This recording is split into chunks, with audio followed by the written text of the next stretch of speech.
السلام علیکم ورحمۃ اللہ۔ میرے دوستوں، میرے بزرگوں اور میری بہنوں، آج میں آپ کے سامنے یہ بیان کروں گا کہ عورتوں کا عید کی نماز پڑھنے کے لیے عیدگاہ جانا کیسا ہے۔ تو میرے دوستوں اور میری بہنوں، صحیح بخاری کتاب الحیض کے اندر اور صحیح مسلم کتاب صلاۃ المسافرین کے اندر حدیث موجود ہے۔ حضرت ام عطیہ رضی اللہ تعالی عنہا بیان کرتی ہیں کہ رسول اللہ صلی اللہ علیہ وسلم نے ہمیں حکم دیا کہ وہ عورتوں کو عید الفطر اور عید الاضحیٰ میں عیدگاہ لے کر جائیں، کہ ہمیں حکم دیا اللہ کے رسول صلی اللہ علیہ وسلم نے کہ عید الفطر اور عید الاضحیٰ میں عورتوں کو اپنے ساتھ عیدگاہ میں لے کے جائیں۔ حضرت ام عطیہ رضی اللہ تعالی عنہا نے کہتی ہیں کہ میں نے کہا یا رسول اللہ صلی اللہ علیہ وسلم، جن عورتوں کے پاس چادریں نہ ہوں پردہ کرنے کے لیے، تو آپ نے فرمایا وہ اسے ان کی بہن اپنی چادر اڑا دے یا وہ عاریتاً اپنی بہنوں سے چادریں ادھاری لے لیں، لیکن وہ عیدگاہ میں جائیں۔ اور دوسری روایت میں ہے حیض والی عورتیں بھی عید کی نماز کے عیدگاہ میں جائیں، لیکن نماز کی جگہ سے ایک طرف بیٹھی رہیں، خطبہ سنیں اور مسلمانوں کی دعا میں شامل ہوں۔ تو میرے بھائیو، صحیح بخاری صحیح مسلم کی صحیح حدیث سے پتہ چلا کہ عورتوں کو بھی عید کی نماز پڑھنے کے لیے جانا چاہیے، حیض والی عورتوں کو بھی، اور باپردہ عورتیں جتنی بھی ہیں انہیں پردے کے اندر رہ کر خوشبو کے بغیر عید کی نماز پڑھنے کے عیدگاہ میں جانا چاہیے۔ اور عید کی نماز سنت جو ہے عیدگاہ میں ہے۔ عیدگاہ جو ہے وہ کہاں تھی؟ رسول اللہ صلی اللہ علیہ وسلم کی فتح الباری کی جلد نمبر 2 میں امام حافظ ابن حجر عسقلانی رحمۃ اللہ فرماتے ہیں مسجد نبی سے دور 1000 ذراع یعنی تقریباً 1500 فٹ کے عید جنت البقیع کی طرف، مسجد نبی سے 1500 فٹ دور جنت البقیع کی طرف مسلمانوں کی مسجد نبی میں عیدگاہ تھی، رسول اللہ صلی اللہ علیہ وسلم کی عیدگاہ۔ وہاں سارے مدینہ والے مسلمان عید کی نماز پڑھنے کے لیے جایا کرتے تھے۔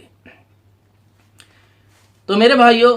مسند احمد اور صحیح مسلم میں روایت ہے کہ مجاہد رحمۃ اللہ علیہ تابعی فرماتے ہیں کہ عبداللہ بن عمر رضی اللہ تعالی عنہ نے اپنے گھر والوں کو، جس میں اس کے بیٹے موجود تھے، بہو بھی، بیوی بھی، اور ساری عورتیں موجود تھی، گھر والے موجود تھے، عبداللہ بن عمر رضی اللہ تعالی نے فرمایا کہ اللہ کے رسول صلی اللہ علیہ وسلم نے فرمایا کہ اپنی عورتوں کو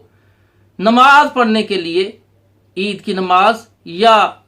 فجر عشاء کی نماز یا جمعہ کی نماز پڑھنے کے لیے مساجد کی طرف جانے سے منع نہ کرو۔ اللہ کے رسول نے منع کیا، اگر وہ اجازت مانگے تو ان کو اجازت دے دو۔ عبداللہ بن عمر رضی اللہ تعالیٰ کا ایک بیٹا، اس نے کہا میں اپنی بیوی کو نماز پڑھنے کے لیے جانے کی اجازت نہیں دوں گا، کیونکہ حالات ٹھیک نہیں ہیں، حالات ناسازگار ہیں۔ عمر بن خطاب رضی اللہ تعالی عنہ کے بیٹے عبداللہ بن عمر رضی اللہ تعالی عنہ نے جب اپنے بیٹے کی یہ بات سنی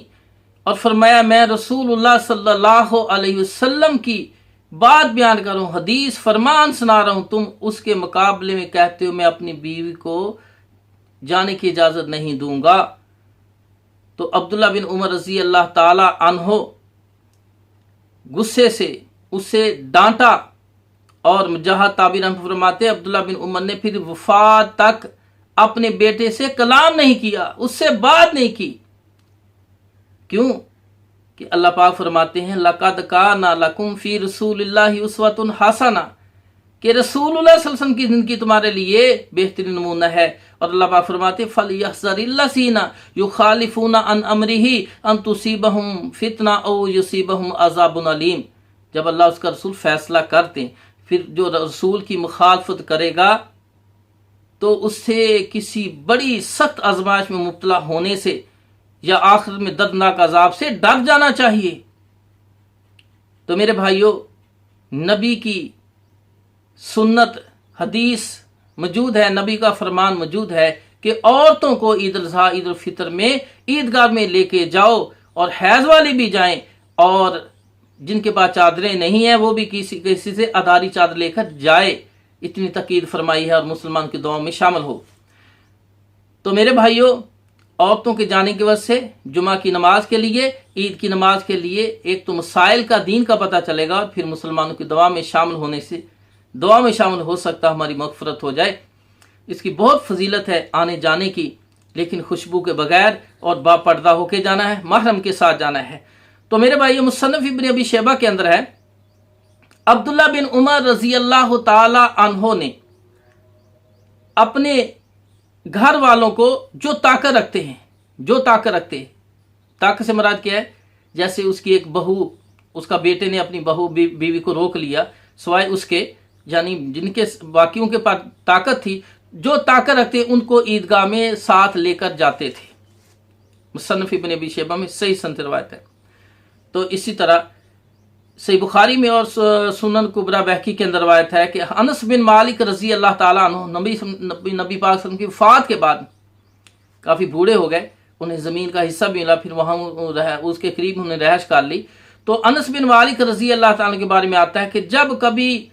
شہر جا کر عیدگاہ میں جماعت کے ساتھ ان کی نماز رہ جاتی تو پھر وہ اپنے غلاموں کو اکٹھا کرتے، اپنے اہل و عیال کو اکٹھا کرتے، اور اپنے ایک غلام عبداللہ بن ابو عتبہ رحم اللہ کو حکم دیتے کہ وہ ہمیں شہر والوں کی نماز کی طرح ہمیں نماز پڑھائیں۔ اگر کسی وجہ سے ان کی نماز شہر میں جا کر عیدگاہ میں پڑھنے سے رہ جاتی، چھوڑتے نہیں تھے، کسی وجہ سے بوڑھے ہو گئے تھے۔ تو میرے بھائیوں، ان احادیث سے پتہ چلا کہ عیدگاہ کے اندر جا کر عید کی نماز مردوں کو عورتوں کو پڑھنی چاہیے، ان کی اللہ کے رسول نے تاکید فرمائی ہے۔ اور مصنف ابن ابی شیبہ کی جلد نمبر 2 کے اندر کبھی سن سے روایت ہے کہ عمر بن خطاب رضی اللہ تعالیٰ فرماتے ہیں اگر شرعی عذر ہو تو پھر مسجد کے اندر بھی عید کی نماز پڑھی جا سکتی، شرعی عذر ہو، اس کے بغیر نہیں۔ سنت عیدگاہ میں ہے، اور نبی کا فرمان اور نبی کا طریقہ جو ہے وما ينطق عن الهوى ان هو الا وحی یوحى، اللہ کے رسول اپنی طرف سے نہیں بات کرتے بلکہ اللہ پاک وحی کرتے ہیں تو بات کرتے ہیں۔ تو میرے بھائیوں، عیدگاہ میں عید کی نماز پڑھنی سنت ہے، اور عورتوں نے بھی جانا ہے، مردوں نے بھی عید پڑھنی ہے۔ تو اللہ تعالی ہمیں نبی کی سنت پر،